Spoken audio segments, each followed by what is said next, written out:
Galaxy Fold 4 ja Flip 4 poolt ellu kutsutud loengu või siis pigem sellisele vestlussarjale, kus siis Samsung on peamiselt tudengitele külla kutsunud huvitavatel teemadel rääkima põnevad külalised. Ja tänaseks külaliseks on meil siis ajuteadlane Jaan Aru. Tere! Tere! Kas saaksid ennast lühidalt tutvustada, et millega sa tegeled siis ja kuidas sa selleni jõudsid? Mind teatakse kui see lühike kiilakas ajuteadlane, aga tegelikult ametlikult olen ma Tartu Ülikooli Arvutiteaduse Instituudi kaasprofessor. Ja see juba tähendab, et mul see teekond on olnud selline väga, ütleme nii, mitte sirgjooneline. Et ma alustasin psühholoogia õppimist, siis ma tegelikult tegin oma doktoritöö ajuteaduses ja nüüd olen hoopis tehisintellekti peal. Nii et ma uurin mitmeid erinevaid teemasid, aga peamine küsimus on see, et kuidas meil siin peakulu sees asjad töötavad, kuidas me saaks seda paremini kasutada ja mis meid ka ohustavad. Aga sina tead meie siis aju tõesti paremini kui enamus meist, et räägi natukene meile tudengitele, et kuidas keskenduda näiteks loengus või koolitöödele, et kuidas nagu panna ennast keskenduma? Esimene asi, millest peame üldse alustama, ongi see, et mida tudengid alahindavad. Ja ma tean seda, sest ma ise puutun tudengitega palju kokku. Nad alahindavad seda, kui tähtis tähelepanu üldse on. Sest meil on see illusioon, et jah, ma siin kirjutan oma arvutis või olen kuskil veebilehel. Ma ju kuulen küll, mis see lühike kiilakas seal ees räägib. Ma ju kuulen. Aga mida me teadustöös teame, on see, et kuulmisel on väga suur vahe. Et kui ma lihtsalt kuulan ja samal ajal klõbistan midagi, siis jah, ma kuulen, mu siin auditiivses keskuses on aktiivsus, aga see ei salvestu. Seega see ongi esimene nipp üldse, et üldse olla teadlik sellest, et kui ma tahan asju selgeks saada, kui ma tahan ära õppida, siis tasub tähelepanu pöörata sellele. Et see on nii loengus, kui on tähtis asi, et see loengupidaja ütleb, et nii nüüd see on see eksami materjal, arutame seda läbi, siis pöörame tähelepanu, aga siis, kui ma olen kodus ja õpin, ma pööran tähelepanu. Ja niipea, kui tähelepanu läheb ära, ma loen küll seda teksti seal, tähelepanu läheb ära, siis on jällegi see, on illusioon, et ma ju loen teksti, ma vaatan materjali, saab selgeks. Ei saa. Niisiis niipea, kui tähelepanu ära läheb, tuleb teha tegelikult väike paus. Ja nüüd võime alles hakata küsima seda, et kuidas oma tähelepanu hoida, kui sa veel endiselt oled huvitatud. Ja, olen. Sest see esimene samm on üldse aru saada, et see on tähtis. Ja teine samm on siis, et kuidas seda hoida või mida oma tähelepanu hoidmiseks teha. Ja siin on väga tähtis see, et mõni küsib, et kas on mingi salanipp või äkki mõni ravim või kemikaal. Ei ole. Põhiline nipp on see, et me peame oma enda tähelepanu majandama, tegema keskkonna puhtaks. Et teisisõnu, tähelepanu perspektiivist on väga raske õppida kodus, kui sul seal on telekas, mis käib, seal mingi väike õde vend lällab, telefon kogu teeb piiks, on ju.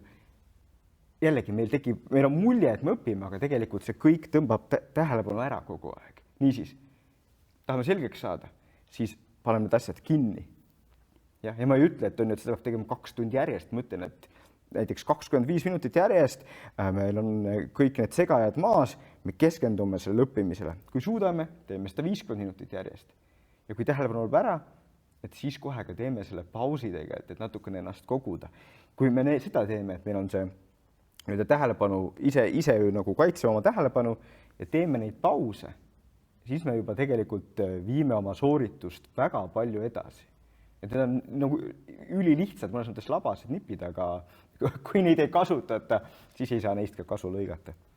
Aga sa rääkisid, et näiteks telekas välja lülitada ja sellised segajad, et mida sa näiteks arvad õppimise ajal muusika kuulamisest või näiteks ma vahepeal panen õppimise ajaks just teleka tööle, et mul kuidagi siuke tunne, et see sumin kuidagi nagu aitaks, et kas ma kujutan ette seda endale või? See on super küsimus ja siin ongi väga tähtis ka sellest arutada, et milles probleem on. Probleem on alati siis, kui see telekas või muusika tõmbab tähelepanu ära, on ju, et sa õpid ja siis vahepeal vaatad, mis seal toimub. See on halb, aga sina kasutasid huvitavat sõna sumin, on ju. Ja selline asi võib hea olla ja ma selgitan seda paremini, et kui me mõtleme sellest, et kuidas meie sooritus ja tähelepanu on, siis me võime seda kirjeldada nii-öelda pööratud U-kujulise funktsiooniga, kus mida kõrgemal on, seda parem see sooritus on. Ja me tahaksime olla siin sel hetkel, kui me õpime. See on see pööratud U tipp. Ja nüüd vahel on nii, et me oleme nagu siinpool, see tähendab, et meie aju erutus on liiga madal. Ja siis me tahaks tegelikult seda erutust tõsta. Ja selleks see telekasumin või ka mingi muusika, mis ei tõmba tähelepanu ära, vaid lihtsalt nagu on seal, see võib seda tõsta. Nii et me nagu sellel U-kaarel jõuame lähemale selle optimumile. Sellises olukorras nii siis see telekasumin või ka muusika aitab. Aga osad ajud on sellised, nagu ka minu oma vahel, et me oleme tohutult erutunud juba. Me oleme nagu liiga üle erutatud ja siis, ütleme, et me ei olegi, siis me oleme siis juba optimumist natukene kaugemal, on ju. Et siis, kui me nüüd veel lisame seda muusikat või suminat, siis see tõmbab veel meie seda üldsooritust alla. No, see oli päris keeruline, on ju siin tagurpidi U, aga mõte on selles, et lühidalt, et kui me oleme liiga vähe erutunud ja meil on nagu natukene väsinud, siis see sumin, mis ei tõmba tähelepanu ära, võib aidata. Aga kui me oleme sellises juba üsna erutunud seisundis, siis see sumin ja ka muusika võib pigem negatiivne olla. Oli see enam-vähem selge jutt või kuidas? Saab seda kasutada? Ma arvan, et oma elus. Jah. Aga kui palju aega päevas meie aju üldse suudab pühenduda tööle või õppimisele, et kas on reaalne töötada või siis õppida 4-5 tundi järjest või kui me võtame 8-tunnised tööpäevad ja ka koolipäevad, et kui nagu realistlik see on, et me suudame päriselt mõelda nii kaua? 8 tundi järjest ei ole realistlik. Mina tean, ma olen kokku puutunud väga andekate inimestega igal pool maailmas ja ma tean üksikuid, kes suudavad midagi taolist teha. Enamik ei suuda ja see on normaalne. Meie aju ei ole selleks mõeldud. Seetõttu on muidugi väga hea, et ka ülikoolis meil on ju tegelikult enamasti pooletunnised vaheajad seal. See on väga tähtis hetk, kus nagu tõesti mitte teha midagi väga aktiivset, vaid pigem nagu logeleda ja puhata, sest muidu on väga raske keskenduda. Isegi see 1,5 tundi, kui minu teha oleks, siis ma seal vahel teeks ühe pausi ja oma loengutes ma ka nagu vähemalt mõne minuti jätan selleks, et ma küsingi, et kas on küsimusi ja jätan nagu meelega nagu rohkem aega selleks, et inimesed saavad, kes tahavad ka niisama olla. Niisiis lühidalt, see ei ole realistlik ja tavaliselt inimesel selline järjest ta suudab keskenduda võib-olla hästi 20 minutit, aga see on väga erinev, eks, et mõnel, kui sul on 8 minutit, pole ka probleem. Tee siis väike paus pärast 8 minutit. Mitte 2-tunnine paus, aga on teisi, kes suudavad keskenduda 40 minutit või 2 tundi. Aga et me peame aru saama, mis on see meie taks ja siis vastavalt ka käituma. Kas on ka mingeid selliseid häid harjutusi või mõttekatseid, millega inimesed saavad oma keskendumist parandada, keskendumisvõimet? Ja, et see oli midagi, mis ma enne ütlesin, oli juba see on, et esimene asi, et kindlasti me ei peaks alustama sellest, et me üritame mingite viisidega oma keskendumist parandada. Esimene asi on, teeme keskkonna korda. Aga kes tahab nagu parandada, siis seda saab teha nagu sporti. Selles suhtes, et me keskendume näiteks koolitööle ja siis meil on kõrval kell, paneme käima, niipea kui me keskenduma hakkame. Ja ise peame muidugi ausad olema, et siis, kui see mõte läheb ära, hakkame mõtlema muid asju või järsku võtame see nutitelefoni ja rullime seal, siis paneme kella kinni ja vaatame. Saime näiteks, ma ei tea, 7 minutit 32 sekundit. Siis sportlik viis seda arendada on lihtsalt ongi, et me üritame järgmine kord paremini teha. Ja see on tegelikult selline nõks, mis paljudel aitab nagu enda tähelepanuga pikemaks saada, sest et sul on see konkreetne mõõt ja sa ise tahad, aga muidugi see töötab ainult siis, kui see inimene tõesti nagu tahab seda teha. Aga on võimalik niimoodi, jah? Oma viimases raamatus rääkisid sa nutiseadmetest ja loovusest. Mida siis teevad nutiseadmed ja sellised tänapäevased seadmed meie ajude ja loovusega?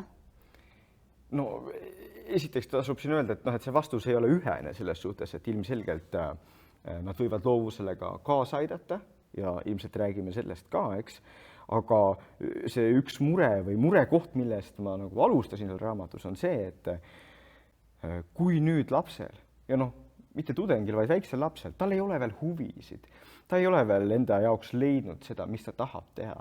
ja anname talle kätte selle nutiseadme, kus on nii võimsad nagu meetodid, kuidas seda aju seal ohjes hoida nagu enda küljes, siis minu mure on, et see laps, ta nagu jääbki sinna ahelatesse, ta ei leia kunagi, et näiteks on lahe teha muusikat või kirjutada raamatut või tegeleda ettevõtlusega, sest et ta on selle asja küüsis. Ja seega minu see sõnum on alati kõigile, nii väikestele lastele, aga eriti tudengitele, et otsige oma asi, see, mida teie tahate teha, mis teil paneb silmad põlema, tegelege sellega ja see oma aju arendamine on tähtis. Ja siis, kui teil on see eesmärk aju arendada, siis te saate seda nutiseadet kasutada oma eesmärgi paremaks teostamiseks. Jällegi, ükskõik, mis eesmärk on ju muusika, käsitöö, teadus, ettevõtlus, ükskõik. Aga et kõige tähtsam on see, et alguses peab olema selle inimese enda huvi, nii et inimene, näiteks tudeng, kontrollib seda seadet, ta kasutab seda seadet, sest kui tal ei ole seda eesmärki, siis see seade ja need programmid seal sees on nii võimsad, et nad suudavad kontrollida ja kasutada ära seda inimest. Kas oli see selge mõte? Ei, jaa, see tundub tegelikult täitsa loogiline. Kes kontrollib keda? Tundub, et ega ükski noor inimene ei taha ju, et teda nagu kontrollitaks, aga probleem on lihtsalt selles, et me ei räägi nendest asjadest piisavalt. Iga noor inimene teab, et uimastid on paha, suitsetamine on paha ja nii edasi, aga meil ei ole lihtsalt seda informatsiooni, et mis see nutiseadmete probleem on. Jah, kellelgi on ema-isa kunagi öelnud, et nutiseadmed võivad ka halvad olla, aga miks täpselt? Ja selles oma raamatus ja loodetavasti lühidalt ka siin ma üritasin selgitada, et mis see point on. Aga rääkides veel loovusest, siis mis asi üldse on loovus? Jah, et loovus on ka üks asi, kus on tõesti hästi palju vale arusaamu. Tihtipeale arvatakse, et loovus on see, mida teevad kunstnikud ja muusikud ja võib-olla näitlejad, eks. Ja et ongi loovad inimesed ja siis ülejäänud kõik inimesed, kes ei ole loovad, eks. Aga kui me vaatame aju perspektiivist, siis loovus on selline algoritm või töötlusviis, mis meil kõikidel ajus on. Et loovus tähendab seda, et me ehitame teadmistest üles mingisuguseid struktuure oma aju sees. Mõtleme nendest Lego klotsidest, me ehitaksime legodest, keerukatest Lego tükkidest mingit asja. Ja ajus sees küll ei ole Lego klotsid, õnneks, aga seda on teadmiste tükid, mida samamoodi saame kombineerida. Et loovus on see kombineerimine, aga siis me näeme ka, et kui me võtame selle Lego analoogia, et ta ei ole mitte ainult see, et mul järsku tuleb üks huvitav mõte ja siis on ju ma olen kuulus ja õnnelik, vaid Legost millegi ehitamisel. Vaja on ka seda püsivust ja seda, et sa teed. Ja see on minu jaoks tähtis ja see on ka üks selle raamatu põhiideid, et loovus ei ole mingisugune talent, mis osadel on ja osadel ei ole. Palju tähtsam on selles see, et kas inimesel on oma teema ja kas ta viitsib ja jaksab sellega tegeleda. Ja tihtipeale loovus jääb pigem selle tahtmise taha. Ja see on tähtis asi, mida noortele öelda, sest kui tal tegelikult vale arusaam, et tema arvab, et loovus on mingi selline talent, mis mõnel on ja mõnel ei ole, siis ta ei hakka isegi püüdma ju.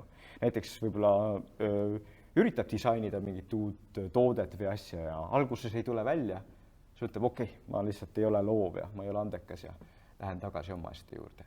Ja see oleks viga, sest tähtis sõnum on see, et iga loov asi alati vajab kaua aega. Nii et kõigil alguses läheb kehvasti, ka nendel, keda me hindame väga loovate inimestena, ka neil on alguses raske.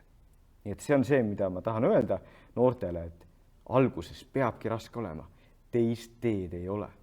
Ja et me saame aru, et loovus ei ole mitte see, et järsku tuleb üks äge idee, vaid loovus on protsess. Osad inimesed tunduvad, et on loovamad kui teised.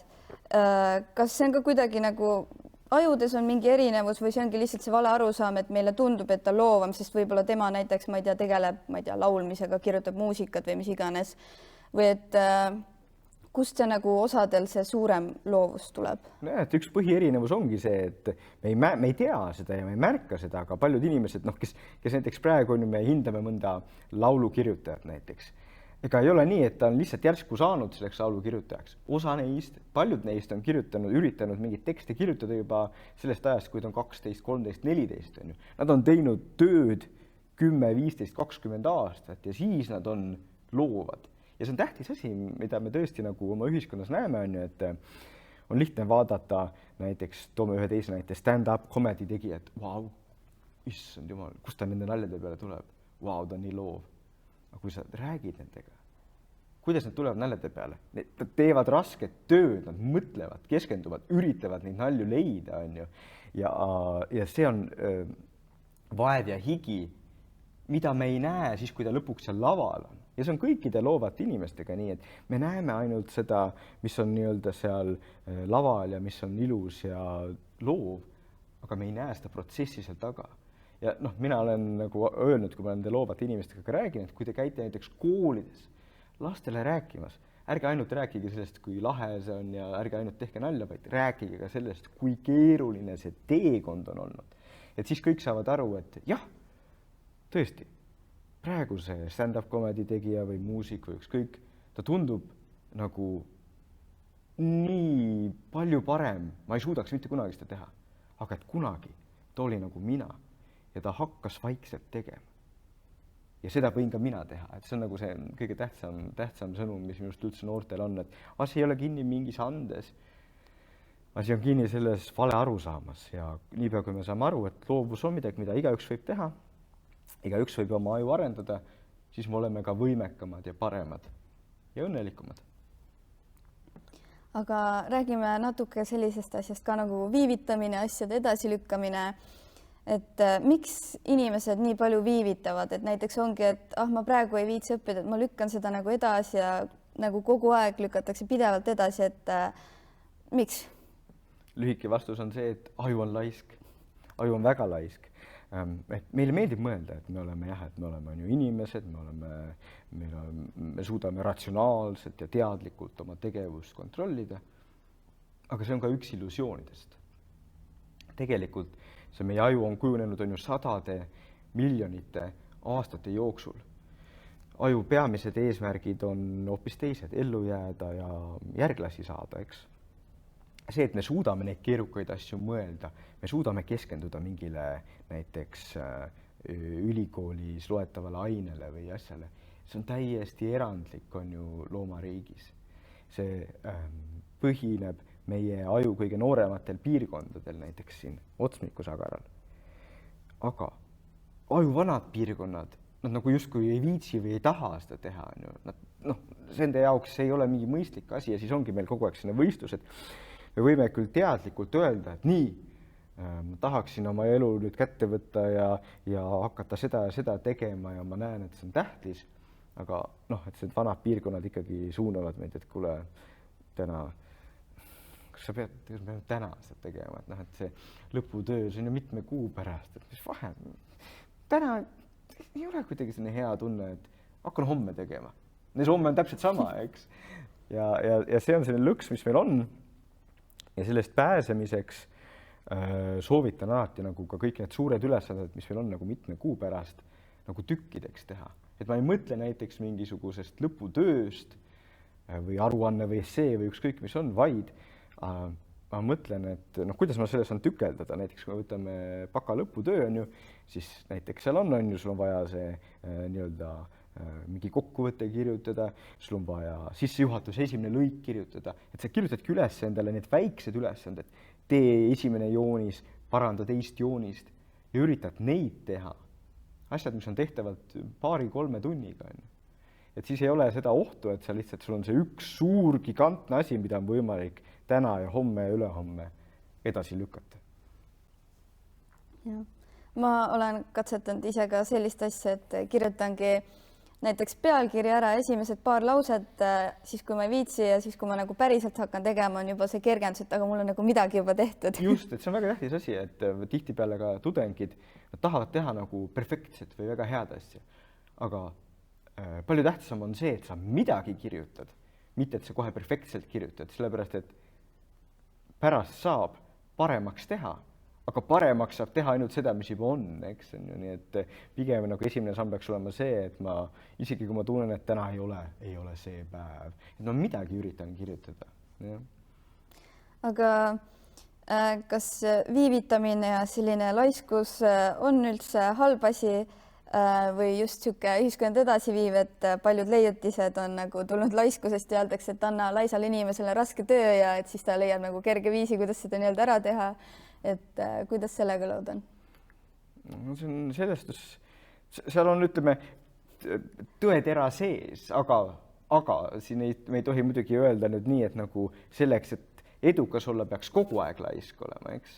Et jah, et ma ise ka ju viimases raamatus palju kirjutan logelemisest, molutamisest, aga tähtis on aru saada, et logelemine, molutamine ja laisklemine, ta peab olema nagu ära teenitud. Selles suhtes, et kui sa lihtsalt laiskled, lihtsalt logeled, siis sul ei tule neid lahendusi. Enne seda, kui sa laiskled ja logeled, sa peaksid olema selle probleemiga kokku puutunud juba. Jah, sa võib-olla ei taha teha, jah, see lahendusviis tundub ilgelt tüütu, aga sa pead olema vaadanud seda nagu iga nii-öelda nurga alt. Sul peab olema ajus juba need teadmiste tükid olemas selle probleemi kohta, on ju. Jah, ta võib-olla tundub vastik, aga et sa tead juba. Ja siis, kui sa lähed laisklema või logelema, siis võib sul lahendus tulla. Aga mitte seetõttu, et sa ainult laisklesid ja logelesid, vaid seetõttu, et sul olid ka ajus need teadmiste tükid olemas ja sa tahtsid seda kuidagi kokku panna, eks? Niisiis võib-olla siin peaks parafraseerima Tammsaaret, et tee tööd, näe vaeva, logele ja siis tulevad head ideed, aga et sa ei saa neid esimest kahte ära jätta. Et ühesõnaga, kes kuulavad, ärge lihtsalt logelege, vaid ikkagi püüdke enne midagi lahendada ka ja siis logelege. Aga rääkides õpilaste puhul nüüd edasi stressist, koolis on väga palju stressi vahepeal, et miks inimesed üldse satuvad stressi? Stress on meie keha ja aju väga loomulik reaktsioon sellele, et keskkonnas on mingid asjad, mis on ebameeldivad või keerulised. Ja tavaliselt, kui me vaatame, läheme tagasi ajas 20 000 aastat või rohkem, siis see stress ei olnud niivõrd vaimne, et ta peamiselt oligi füüsiline, et sa korjad mingeid marju ja siis mingi ohtlik loom näiteks tuleb, pead põgenema tema eest või midagi taolist, eks. Tänapäeval seda on õnneks vähe, võrdlemisi vähe. Aga mis meil ongi, on siis juures see vaimne stress, et meil on endal need oma seatud eesmärgid ja meil on mingisugused tähtajad, kontrolltööd ja meil on nii suur see infoväli, kus on igasugu võimalusi stressiga kokku puutuda. Ja siis ongi, et aju ta võib-olla tahaks ühtmoodi teha, näiteks tahaks head hinnet saada mingil eksamil, aga seda materjali on nii palju ja parajasti on kõik muud asjad ka korraga ja näha, et ma ei suuda seda teha või ma ei suudagi. Ja siis see vastuolu nende kahe asja vahel, selle vahel, mis ma tahan ja mis ma nagu suudan praegu, see tekitab stressi. Et stress lühidalt on nagu täiesti loomulik reaktsioon, midagi, mida me peame nagu vähendama, aga me ei peaks ka kogu stressi üritama kaotada. Kas ma laiendan seda või on stressist piisavalt praegu? Ei, stressiga lähme edasi. seda on palju. Mis juhtub inimese ajus, kui me satume stressi? No, eks tegelikult see on ju nii, et sellest nii-öelda tundmuse poolest vist kõik vaatajad teavad ka seda, et see ongi see, et sul tunned, et lihtsalt siin on raske ja nagu sa ei suuda lahendada asju ja oled kokku jooksnud ja vastik on ja siis jah, et me ajus ka teame, et on teatud kemikaalid, mida siis on rohkem, kui vaatame seda aju aktiivsust, siis on teatud piirkonnad aktiivsed, mis muidu ei ole nii aktiivsed. See ongi nagu aju stressireaktsioon ja mis jah, lühiajaliselt ta ei olegi halb. Lühiajaliselt ta on nagu selline viis, kuidas nagu ka anda tegevusele rohkem energiat ja teinekord mõni inimene lahendab mõne probleemi ära ainult seetõttu, et tal on stress, see nagu on see lisahoog. aga jah, pikaajaliselt, kui on stress, ta on kogu aeg, ta ei lähe ära, siis ta jätab ajusse nagu sügavamaid jälgi ja seetõttu seda pikaajalist stressi peaksime üritama vältida nii palju kui võimalik. Aga kuidas üldse ära tunda, et ma olen stressis, et näiteks osad võib-olla töötavad ja ei pane tähelegi, et tegelikult nad on võib-olla nagu läbipõlemise äärel, et kuna nii stressis, et kuidas ära tunda, et inimene võiks vähendada oma stressitaset? Jah, et siin ongi tähtis see, et vahel inimene ise ei saa sellest aru. Seetõttu me tahaksime, et meie ümber on inimesi, kes julgevad meile öelda seda, et kuule, ma näen su silmist, su jutust ja su tegevusest, et sa äkki oled stressis. Räägime sellest või kas oleks võimalik seda kuidagi vähendada. Et see on tõesti nii, et kui inimene on seal rattas ise sees, siis tal on seda tihtipeale raske märgata ja ma arvan, et me teised lähedased inimesed peaksime olema need, kes nagu tähelepanu sellele juhivad ja vajadusel ka küsimuse küsivad. Ja see peaks olema normaalne, et kui keegi meilt, esiteks, et me küsime teistelt ja teiseks, et kui keegi meilt küsib, et siis me nagu saame aru, et see ei ole mingi vastik küsimus või see ei ole mingi rünnak, vaid see on normaalne. Teine inimene hoolib, kuidas ta küsimust meilt küsib. Aga siis kuidas stressi vähendada, et siuksed praktilised nõuanded, et kuidas vähemaks võtta? No tulebki vaadata, et mis see tekitab stressi. Kui see on töö ja ma teen liiga palju tööd, tuleks vähendada. Kui me tunneme, et see surve tuleb nagu ülemuse poolt, siis tasuks rääkida, et kas tegelikult ikka on vaja 10 tundi iga päev tööd teha, mis on meil töölepingus kirjas ja nii edasi. Kui see stress tuleb rohkem õpingute poolt, siis tasub mõelda, kas tegelikult mul on vaja kõiki asju sellele väga heale hindele teha või ei ole. Või on tähtsam ülikoolis see, et ma leian oma asja, oma niši, ma olen seal väga hea, aga ma ei tee kõiki asju väga heade hinnete peale ja selle automaatselt võimaldaks stressi vähendada. Või tekitab stressi see, et ma kogu aeg näiteks jälgin Ukraina uudiseid või midagi muud. Kas ma saaks seda vähendada? Kas ma olen liiga tihti nagu nutiseadmes mingisuguseid stressirohkeid uudiseid jälgimas?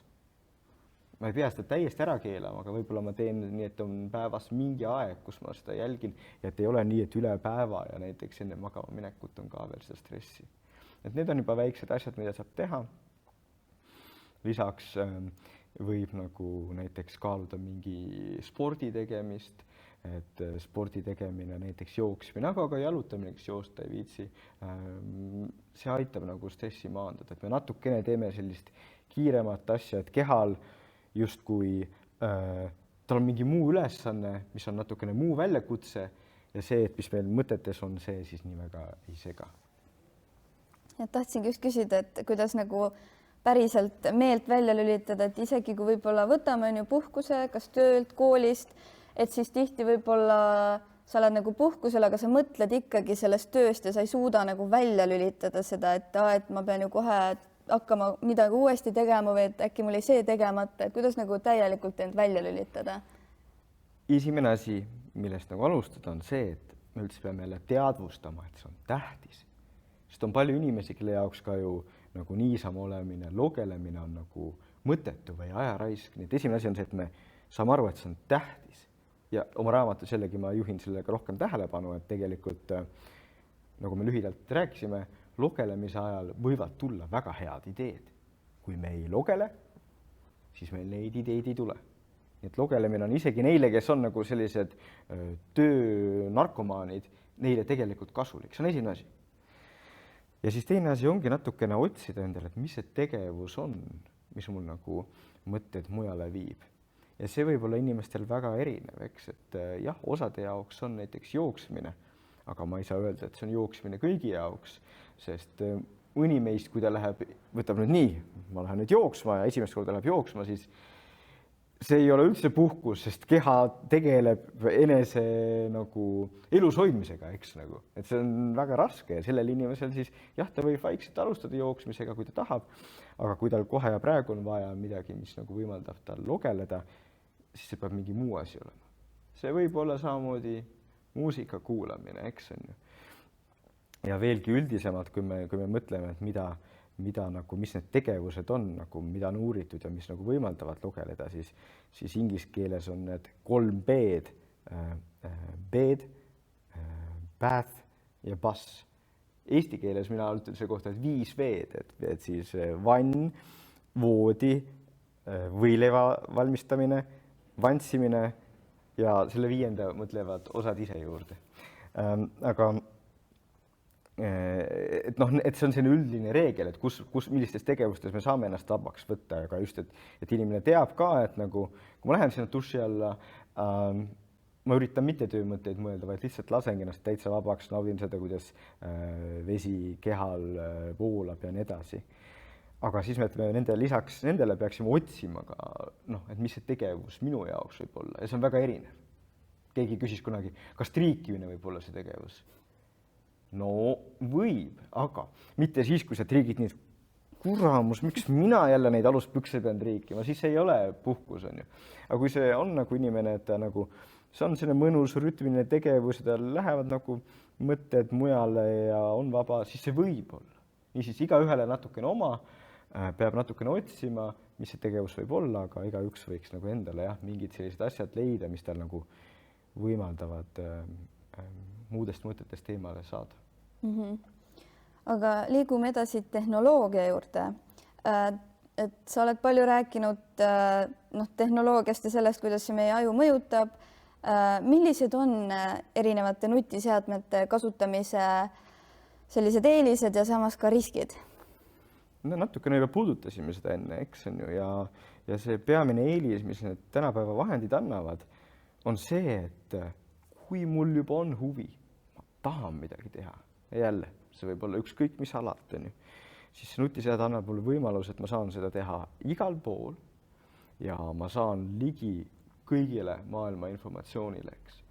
Mul on vaja inspiratsiooni oma uue mingi kunstitöö jaoks või muusika jaoks, ma saan nagu leida midagi, mida keegi teine maailmas on teinud, kasutada seda oma ajus, oma lego, oma loovuse ehitamiseks, eks. Ma saan seda kasutada, see on super. Aga teisalt see sama asi, et meil on need telefonid igal pool kaasas kogu aeg, see muidugi ka pärsib loovust, sellepärast, et jah, ma võib-olla lähen sinna, et ma tahan vaadata midagi järgi, nagu et ma olen ise disainer, ma tahan mingit mõtet vaadata, leian midagi ja me kõik teame seda, mis siis juhtub, et üks oht on see, et ma lihtsalt jäängi scrollima ja mul oli hea kavatsus teha oma asja ja siis 6 tundi hiljem avastan, et jah, ma olen ikka sealsamas punktis ja olen ainult nüüd interneti lõpuni rullinud. Et see on see oht ja veelgi suurem, et nendel inimestel, kellel on eesmärk, kes juba oskavad, nad teavad, mis on elus tähtis, nad teavad, mida nad tahavad teha. Nende jaoks need seadmed on vähem ohtlikud. Aga kui nüüd inimene, ta ei ole veel seda oma asja leidnud, siis see telefon võib lõputult talle pakkuda neid sisendeid, mida ta saab lihtsalt nagu on ju selle pöida liigutusega kätte, aju saab väikeseid mõnusutsakaid kogu aeg, kõik on hästi, tal ei olegi vaja sealt justkui välja tulla nagu aju perspektiivist vaadates, siis aju perspektiivist on nagu kõik hea. Aga otse loomulikult see inimene võiks samamoodi ju avastada, et tegelikult super äge on nagu midagi disainida, mingeid uusi ideid mõelda, muusikat kirjutada, you name it, eks. Aga ta ei avasta seda, sest ta on selles nii-öelda ahelates. Ja see on nagu midagi, mida me väga alahindame. Et see on huvitav mõelda, et nagu mina olen ajuteadlane, eks, aga need inimesed, kes tegelikult on need programmid loonud, nemad on palju ägedamad ajuteadlased, sest nad teavad täpselt, kuidas miljoneid ajusid nagu hoida selles programmis, on ju, et TikTok on nii ideaalne nagu aju jaoks sellise sõltuvuse tekitamise masin, eks. Ja muidugi on neid ja ma loodan, et kuulajate hulgas ka palju neid, kes vabalt saavad sellest jagu ja suudavad selle käest panna siis, kui täpselt nad tahavad, aga paljude jaoks, no sa võib-olla isegi mõtled, et sa paned kõrvale, aga siis ikkagi see pöial praktiliselt ise liigub järgmisesse juurde ja mõtled, no okei, järgmine veel, eks, ja see ongi see, miks need algoritmid on nii võimsad ja ka salakavalad. Jah, vahepeal ei pane tähelegi, kui tund aega läheb lihtsalt nagu mööda, et ja kui sa mõtled, et mida sa selle tunni aja jooksul nagu nägid, mis videoid, siis sul ei tule isegi meelde, sest sul aju oli nagu nii välja lülitatud. Et... Just, ja me peame ka mõtlema, et mida ma selle tunni aja jooksul veel oleks võinud teha. Mida ma oleks võinud teha nagu oma aju heaks või oma aju ka, eks? Sest lõppude lõpuks, nagu ma ütlesin, on ju see, et me oleme loovad, et me midagi saavutame, ükskõik ettevõtluses või ükskõik mis valdkonnas, see vajab seda, et me teeme nagu tunde, sadasid tunde, tuhandeid tunde tööd. Ja kui me neid tunde nagu järjest hakkame sinna TikToki kaotama, siis otse loomulikult mul on ka väga palju rohkem aega läheb või muutub hoopis võimatuks tegelikult sinna eesmärgini jõuda. Ka näiteks minul siin käe peal on ja seal laua peal on ka Samsungi nutikell, mis aitab nagu jälgida näiteks, kui palju ma magasin, on ju, et ütleb mulle, et sa oled liiga kaua istunud. Kas on ka oht, et võib-olla tulevikus me jääme liiga palju loodma nutiseadmetele, et nad ütleks meile, mida teha? Ja, et see on kahtlemata oht, et ühelt poolt see on ju tore ja fantastiline, et me saame tehnoloogiaid kasutada ja nendes on palju praktilist, aga inimeseks olemine on ikkagi see, et mul on oma eesmärgid, oma mõtted, ma ise teen otsuseid, vahel rumalaid otsuseid, aga see on ka käib inimeseks olemise juurde, eks. Ja kui me anname kõik ära tehnoloogiale, siis me tegelikult oleme selle võrra vähem inimesed. Et toome ühe konkreetse näite, et tänapäeval palju mõeldakse sellest, et kuidas haridust personaliseerida. Ja et näiteks koolides oleks nii, et lapsel on oma see nutiseade ja ta teeb mingi ülesande ära ja siis algoritm pakub talle järgmise ülesande. Teeb selle ära, jälle pakub algoritm järgmise ülesande. Ja see kõlab nii hästi ja osadel inimestel on see nagu nii vau, et see on tõesti see, mida me tahame. Aga kas ta on? Sest praegu, jah, osadele lastele ei meeldi koolis, jah, me saaks palju asju koolis paremini teha, aga kui nüüd algoritm teeb kõik valikud ära, siis kuhu jääb nagu see lapse enda valik. Ja me võiks küsida üldse, et jah, me nimetame neid algoritme nagu personaliseerimise algoritmideks, aga kus see persoon sealt kaob?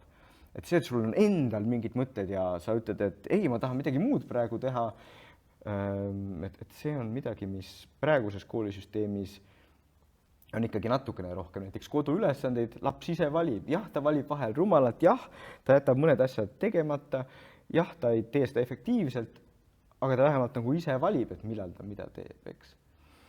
Ja see on tegelik autonoomia, et inimene ise valib. Ja minu arvates peaksime me rohkem seda nagu toetama, et inimene ise valib ja need seadmed peaksid ka seda rohkem toetama, mitte nagu üritama kõike meie elus kontrollida. Aga milliseid nutiseadmeid või tehnoloogiat ise kasutate, et näiteks, ma ei tea, loovust arendada või keskendumist arendada? Ja ei, noh, mul õnneks või kahjuks neid palju ei ole, jah, aga nutiseade ikka on ja selles suhtes, et nagu kui ma seisan kuskil järjekorras või ma näen, et läheb pikalt aega, siis muidu see oleks mind lihtsalt närvi ajanud, aga nüüd on mul võimalik on ju see nutiseade lahti teha ja sealt lugeda näiteks rahvusvaheliste kolleegide artikleid või mingisuguseid ideid, mida nemad jagavad, on ju. Mul on võimalik nagu võib-olla mingi tüütu email ära vastata. Et selles suhtes ma arvan, et ka mina ei ütle, et nad alati nagu kuidagi halvad on, vaid vastupidi, et noh, et mõistlikud inimesed suudavad neid väga mõistlikult kasutada ja isegi nagu peaks kasutama, lihtsalt ei tohiks nagu terve päev olla ainult nagu nende kütkes. Aga mis see näiteks ajaline piir päevas oleks, et kas ma peaksin piirama või noh, see vist tuli nüüd välja, et tegelikult peaks piirama, aga kui palju päevas võiks nutiseadmetes olla? No seal on mitu komponenti, eks, et mida me kindlasti peaks piirama, kõik võiks piirata, ongi see nii-öelda mõttetu aeg, mis läheb nagu lihtsalt TikToki, Instagrami ja muude asjade tarbimisele või mingitele mängudele, on ju. Jällegi, et ole täpne. Kui me oleme on ju influencer, me toodame ise sisu, siis seda ma ei loe praegu, eks. Aga ma loen seda just, et me lihtsalt, kus me tarbime, lihtsalt liigutame pöialt või arvutimängus või videomängus näppe, on ju, ja me lihtsalt nagu tarbime seda aega, kus see programm kontrollib meid, peaksime vähendama ja nii palju kui võimalik, eks. et mina ei tea, et miks peaks nagu tudengid, kelle elu on ees ja kellel on oma aju võimalik nagu kasutada, miks nad peaksid seda nagu üle poole tunni päevas tegema. Mõned teevad ikka. Kui me teeme liiga palju, üritame samm-sammult vähendada, näiteks kasutame neid samu nutivahendeid, et endale kirja panna iga päev, kui palju ma olen ja üritame seda nagu niimoodi samm-sammult vähendada, eks. Nii et see on üks asi, mida kindlasti peaks vähendama. Teine asi on siis see mõistlik aeg, mis tähendab, et ma teen mingit tööd, oma aju arendamiseks kasutan seda. Seal nagu mina isegi otseselt nagu selliseid piire ei sea, et kui sa kasutad, ühesõnaga, sa teedki mingit disaini näiteks seal, et kasutad tahvlit ja disaini teha, siis mina ei ütle, et sa peaksid nagu kindlasti selle piirama mingi 2 tunniga näiteks, ei. Lihtsalt tähtis on aru saada ja ma usun, et kõik saavad ka aru, et pause tuleb teha. Ja niipea, kui hakkab tunned, et on silmadel valus või kaelal valus, siis tuleb ikkagi paus teha ja mõelda, rahulikult ringi natukene jalutada. See võib ka mõtteid värskeks teha, eks. Aga seal on inimesed väga erinevad ja veel kord, et kui me teeme tööd, me arendame oma aju, me tekitame mingit lisandväärtust, siis neid seadmeid võib kasutada ja otseselt ei pea nende kasutust piirama. Noh, ainus asi, mis jällegi on, et nagu tavaliselt enne magama minekut me peaks need ikkagi umbes 20 minutit, pool tundi enne nagu ära panema, sest muidu, kui me oleme seal, teeme tööd või ka tarbime seda mõttetut kraami, see lihtsalt nagu hoiab nagu aju üleval. Tahaksin korra natuke küsida ka une kohta, et kui oluline on hea uni ja kas inimesed võiksid näiteks ka oma unemustreid jälgida? Jah, et unemustrite jälgimisest tähtsam ongi see tunne, et millega ma hommikul ärkan. Et kas ma olen nagu välja maganud. Ja see ei pea ainult hommikul olema, sest mõnel inimesel ärkamine on raske, aga rohkem nagu üle päevaga. Et kas ma tunnen, et mul on energiat, kas mul on nagu tahtmist ja jaksu nagu asjadega tegeleda. Kui ei ole, siis kas see võib olla seetõttu, et ma magan liiga vähe. Ja siin tudengid võiksid magada umbes keskmiselt 8 tundi ööpäevas. See ei tähenda, et iga ööpäev peab olema 8 tundi, see ei tähenda, et iga inimene peab magama 8, aga lihtsalt umbes keskmiselt. Ja ilmselgelt uni on väga alahinnatud ka, eriti tudengitel. Eks? Sest et une ajal toimuvad meie ajus ja ka kehas mitmed parandusprotsessid. Une ajal me teame, tegelikult toimub mälusisude talletamine. Seega, et midagi meelde jätta on tegelikult vaja magada. Eks? Ja uni nagu ta sellest värskendab meie aju, et kui me oleme pikalt magamata, siis me näeme, et inimesed, nad muutuvad närvilisemaks, nad muutuvad vastikumateks inimesteks, aga kui me nüüd need asjad veel isegi kõrvale võtame, siis nad lihtsalt ei kasuta oma aju ja loovust ja mõtlemist nii efektiivselt, et nad tegelikult ei suuda enam nagu mõelda ja huvitavate lahenduste peale tulla. Seega normaalne uni käib igatahes nagu sellise hea eluviisi juurde. Et samamoodi nagu me üritame nagu tervislikult toituda ja tervislikult võib-olla nagu käituda, siis magamine peaks ka olema üks asi, mis nende alla kindlasti käib. Aga kuidas oma une kvaliteeti parandada, et näiteks mina ärkan tihti öösel vahepeal mitu korda üles, et mis põhjused sellel võivad olla? Mis sa ise, mille peale sa ärkad? Kusjuures ma ei tea, vahepeal näiteks mõtlen, oota, ma tõesti, näiteks kas või, et ma olen väga kerge unega, et ma ärkan iga väikse heli peale, et kuidas nagu seda sügavamaks und võib-olla teha. Ja siin üks tähtis nipp, mis on iseenesest ülilihtne, aga mille peale inimesed nagu ei mõtle, ongi see, et kui me teame, et me oleme kerge unega ja meid äratavad helid, siis võib magada kõrvatroppidega. See on tegelikult ka asi, mida inimesed teevad, mina näiteks teen. Mul see probleem läks väga suureks siis, kui mul lapsed olid väiksed ja väiksed lapsed kogu ärkavad öösel ja ma ärkan ülesse ja siis ma ei suuda 1,5 tundi magama jääda. No ja siis see lahendus, mida ma olengi siis nüüd juba mitu aastat kasutanud, ongi see, et ma magan kõrvatroppidega. Kui midagi väga vaja on, siis abikaasa ajab üles, eks. Aga et ma ei ärka mingi väikse krõpsu peale, ei ole siis 1,5 tundi üleval, sellepärast et kui mul nii oleks, et ma öösel olen ju üleval mitu korda, näiteks ma ei suudaks praegu sellist võrdlemisi mõistlikku juttu rääkida. Või et nii ja naa, eks. Aga just, et ma tean, et see nagu tohutult mõjutab seda, kuidas ma sooritan ja seetõttu ehkki kõrvatropid alguses tundusid imelikud, siis see on asi, mida ma regulaarselt kasutan ja mis tegelikult on mind palju aidanud ja noh, aitab kõigi, kellel on see nagu probleem, et ta mingite väikeste helide asjade peale ärkab üles. Ja kui ma mõtlen, mul oli... tahtsin küsida 2 asja kohta, mida ma olen internetis lugenud, et kas need on tõsi. Esimene on see, et osadel inimestel näiteks piisabki 4 unetunnist võib-olla öösel, et lihtsalt nende aju ei vaja rohkem, et kas see on tõsi, et osadel inimestel ongi nii vähe und vaja? No selge see, et unega on nii nagu muude asjadega, et inimesed on lühemad, pikemad, inimestel on vähem juukseid, rohkem juukseid, samamoodi nad ka vajavad vähem und või rohkem und. Aga see on jällegi selline nii-öelda Gaussi kõver, eks.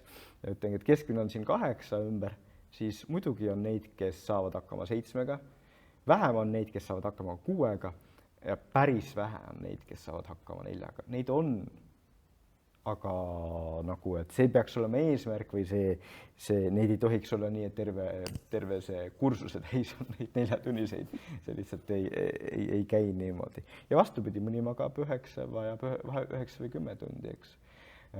Aga põhimõtteliselt nagu üksikud inimesi võib olla, kes vajavad ainult 4 tundi. Ja siis teine on selline asi, et kui näiteks tavaliselt kui inimene ärkab näiteks 12 ajal päeval iga päev, teda peetakse laisaks, aga et tegelikult osad inimestel ongi nagu selline loomulik, et nad on nii-öelda öökullid, et nende unerežiim ongi selline ja see peaks olema nagu, sellele ei tohiks nagu viltu vaadata või kas on ikkagi, et saab nagu harjutada, et kui sa ärkad kell 12, et siis teha ennast selleks mitte öökulliks. Ja, et see ongi selline, meil on olnud selline vaidlus pikalt on, et kas need on mingisugused eri tüübid või on see tõesti nagu, et kõike saab harjutada. Vastus on pigem see, et tõesti ongi eri tüübid. Ongi nii-öelda rohkem hommiku inimesed, rohkem õhtu inimesed. Ja et seda saab mingil määral muuta, mingil määral harjutada, aga ikkagi ta põhimõtteliselt nagu jääb. Seega, me ei tohiks halvasti vaadata. Me peaks ise ka mõistma, kes mina olen ja siis üritama nagu oma elu niimoodi ka vastavalt seada, et kui võimalik, siis ma magangi kauem hommikul ja oma selle näiteks õppimised või ka nagu kõik see, mis me oleme rääkinud täna loovuse ja aju arendamise, jätangi sinna aega, kus ongi õhtul nagu aktiivsem aeg ja et ma seal teen siis muud asjad vabaks ja ma keskendun seal sellele, et mul on see hea aeg. Et ma ei peaks sundima ennast nagu ümber tegema. Ilmselgelt see suur probleem ongi see, et on ju loengud on teatud aegadel, ja edasi ka töö on teatud aegadel, kuigi nüüd, kui me vaatame seda, kuidas töö muutub, siis on lootust, et osades firmades ikka juba nähakse seda nagu võimalusena, et sa teedki sünkroonist väljas seda tööd. Ja kui mina käin kuskil firmades rääkimas, ma ka ütlen, et see peaks olema täiesti normaalne, et kui inimesel ta on nagu rohkem söökull, et jah, ta teeb oma töö teisel ajal, et ainus, mis peaks lugema, on see, et kas ta teeb oma töö ära. Ja ilmselgelt, mõnel tööl see ei saa nii olla, et sul on vaja, et inimene teeks seda teatud kellaajal võib-olla. Aga seal, kus on võimalik nagu vabaks lasta, seal me peaks seda vabaks laskma ja ma arvan, et tegelikult me üha rohkem ka laseme seda vabaks. Ja viimane küsimus, et mis värk selle déjà vu'ga on, mis see on ja kust see tuleb? Ja? See on nii vahva, et see on tõesti nagu see, nagu ma noortele räägin, nagu ükskõik koolis või kuskil veel loengut pidavad, siis keegi ikka alati küsib seda, sest see on tõesti selline põnev fenomen. Ühesõnaga see déjà vu, kes ei tea, on siis see tunne, et mul on siin juba justkui olnud või see on juba justkui see kõik on korduv või midagi nagu väga sarnane. Ja millest peame aru saama, on see, et meie aju kogu aeg loob meie reaalsust. Et me ei näe ja ei taju seda, mis nagu nii-öelda päriselt on, vaid aju kogu aeg loob asju. Et me võime seda näidata mitmete visuaalsete illusioonidega ja nii, aga kuidas siis déjà vu sinna sobitub? Mis aju üks ülesanne on kogu aeg nagu hinnata, et kas ma olen seda inimest näinud, kas ma olen siin olukorras olnud, kas ma olen seda objekti näinud. See on üks asi, mida aju peab tegema. Ja déjà vu puhul ajul justkui, mis läheb valesti, on see, et ta annab selle hinnangu, et ma olen siin olnud, ma olen siin näinud, aga samas kui tavaliselt ta siis ütleb, et ma olen näinud või olen teinud ja sul tuleb meelde ka, mis see täpselt oli ja kus ja millal, siis déjà vu puhul on ainult see üks komponent, ta ütleb, et ma olen siin olnud, aga ta ei tule meelde see, et mis asi see on, sest seda võib-olla ei olegi olnud.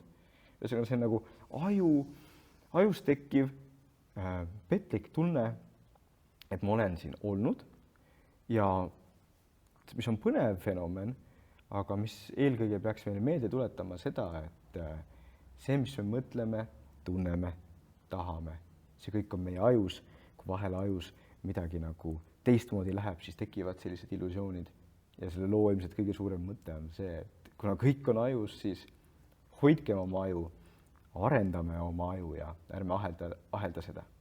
Aga näiteks sotsiaalmeedias ma olen pannud tähele, vahepeal tundub, et on ka selline nagu massi déjà vu, et näiteks ma ei tea, mingi ettevõtte logo, et kõik mäletavad, et ei, seal oli see väike detail veel ja see nagu küsitakse, tehakse neid küsimustikke, siis teised inimesed, et ei, ja mina mäletasin ka, et kuidas nagu paljudel inimestel korraga. ja see on, seal on veel, ongi see, kuidas me mõtleme ja millised nagu illusioonid ja asjad seal on, see on nagu nii huvitav ja see on nagu teema teiseks pikaks loenguks, eks, aga mida me peame teadma ongi, et inimestel on, mis meil on väga huvitavad fenomenid, on ka see nagu sellised sotsiaalsed fenomenid, et keegi ütleb midagi ja siis hakkabki see levima ja osad, nad ei mäleta seda tegelikult nii, aga neile nagu tundub, et nad mäletavad. Et see klassikaline näide on see, et minge tänavale ja näidake niimoodi.